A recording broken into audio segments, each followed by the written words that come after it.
ঐক্যবদ্ধভাবে আমরা আগায় যেতে চাই। এটা হলো যে একটা আমাদের গফরকে অনেক কিছু হয়েছে এর আগে। আমরা আপনাদের মধ্যে অনেকে জুলুমের শিকার হয়েছে, সব ভুলে যাবে। আমার বাড়িটাও ভেঙে গেছে, আমার মায়ের উপর হামলা হয়েছে, আমার বাড়ির কোনো নারী শিশু থাকে না, কিন্তু আমি সব ভুলে যেতে চাই। ইভেন অন্য দলও করে, সে আমার উপর জুলুম করছে, তাকেও আমরা সম্মান করতে চাই, আমরা তার নিরাপত্তাটাও নিশ্চিত করতে চাই।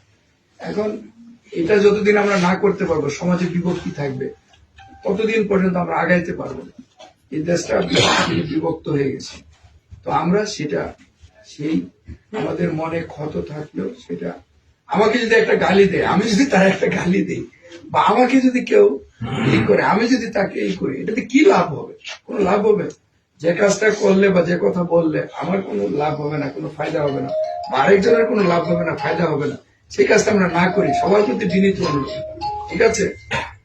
আর আমাদের কাকা, আমাদের মুরব্বী, উনি অনেক আমার দীর্ঘদিন যাবত ওনাকে আমি মুরব্বী মানি, চাচা ডাকি, দীর্ঘদিন কাকা ডাকি আমি। আজকে থেকে না, ওনার সাথে সম্পর্ক আমার দীর্ঘদিনের।